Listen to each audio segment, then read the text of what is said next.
In this video, we're going to dive into Ghostwire Tokyo and some of the ways in which the expectations built around it don't quite match what it is. It's a weird game, and yet somehow it's not clicking with us, and we want to discuss why. It looks like an action-focused game. The reality of playing this game is it's actually it's a very chill game. I find it almost relaxing, to the point that it's so relaxing that I then get the opportunity to think, what am I doing in this space? And that's when it starts to dwindle my interest. It looked really special and really strange.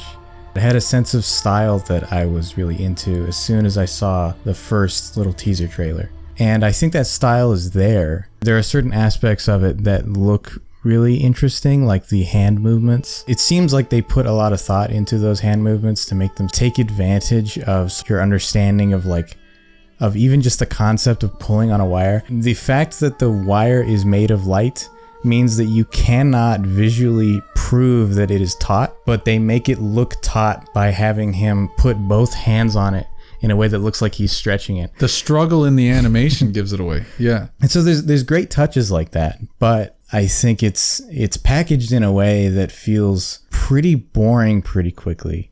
The game is boring, and I don't generally think that's actually a problem with games. I think there's value in games being contemplative and slow. The unfortunate thing here is a lot of what makes it boring is so counter to how it presents itself.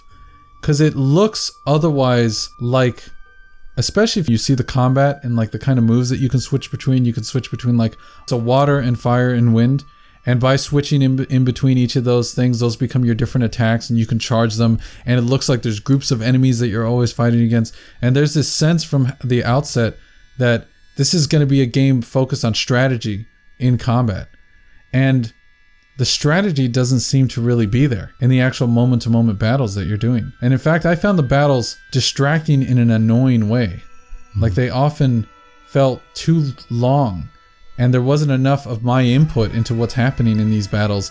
Like it really felt like, oh, I'm just going to use whatever the strongest attack I have. I'm just going to use that instead of deciding the best attack for the best situation. The best attack for virtually any situation is just to press the fire button as quickly as you can. Every enemy seems like it more or less requires you to shoot it until it's dead with your main wind attack. And the other sort of abilities are just there to make that look a different way almost. There's not much choice that goes into each of these encounters. And so they feel longer because you really are just waiting for them to end. And sometimes the ammo being scarce the way that it is, like I don't know if you've dealt with this problem often, but I was finding I would sometimes really, really want to use the rocket type attack and just blow up a group. And I just didn't have the ammo for it. And then I would want to use the shotgun like attack, which is the water, for like dispersing wide shots. And then I wouldn't have the ammo for it. And then I maybe even would run out of the green ammo. And it just kind of felt like, oh, well, that's just irritating. Like, I'm not enjoying this juggle that I'm doing here. It'd be one thing if each attack really felt distinct and necessary for certain types of enemies. And if I had more choice in terms of how I was refilling those meters of each attack. But it doesn't feel like that's there. And it's such a wasted opportunity. Like, the combat really, there was a chance here. The fact that you're using magic is such a great opportunity for any number of things in terms of combat.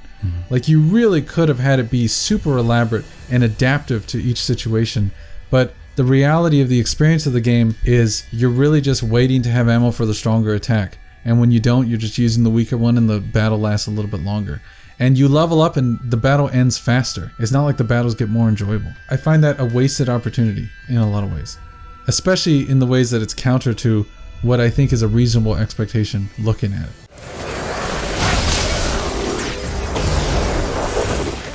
What it does provide, at least at first, in the early goings, is the sense that you get to find out how the world works. There's something cool about discovering that the shopkeepers are all cats, and discovering that you can talk to and pet all the dogs. There are these elements that are really interesting when you first encounter them, and then you realize that the entire game is filled with copies of that same thing over and over, right? And it really feels like there's just a lack of exactly what is so appealing about the game. There's a lack of style, even though what the style is that is there is so alluring. and you want to see more of it, and that's exactly what it does not provide you. Yeah, Ghostwire Tokyo is almost a great world. Like the fact that it's a dead city, right? The level of detail visually in this city is bar none like amazing. It actually like is incredible, the amount of stuff, it's seemingly trash everywhere, and it really looks like trash. And it looks like a lived-in city. That's such a great starting point. I really, really liked that. And like you would enter these interiors and they really felt like lived interiors. Real spaces where people were then suddenly thrust out from their lives. There's a lot of opportunity there in that. But unfortunately, the game is so plodding in its development of itself. Some of that is probably on purpose in the sense of like it really feels linear. Like even though it's an open world, you're restricted by the fog that surrounds the city, and then there are shrines that you can find to remove that fog. And so the fog is constantly pushing you narrowly through spaces. Your understanding of the city, your relationship to the city is expanding very slowly. And of course that works great because you're on foot, so that means you really are going to be looking at things like up close. But it also emphasizes the ways in which the design of the layout is actually not very game-like. The most game thing that you're doing is searching for the exit or searching for the thing that you click on to proceed. You're not thinking very carefully through these spaces.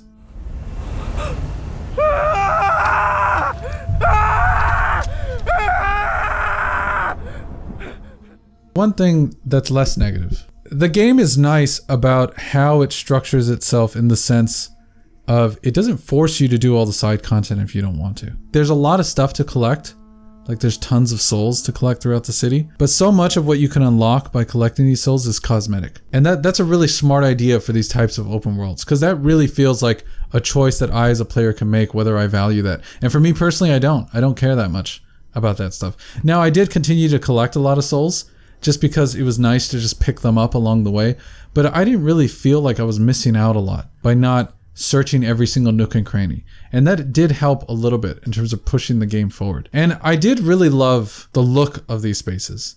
I think that what is potentially so great about this game is it is a game of stories. All the side quests are about characters who are suffering some kind of loss or disconnection with a part of their lives. Because they were taken away so quickly. There's something about themselves that's left behind, and you're just discovering what that is, and you're entering their private space very often in order to help them solve it. And if the game were just that, like just these back-to-back stories, I think it would be much easier to swallow, because it then becomes like a walking simulator. And I don't mean that in the derogatory sense, just in the sense of like it's really just about discovering stories and personal spaces.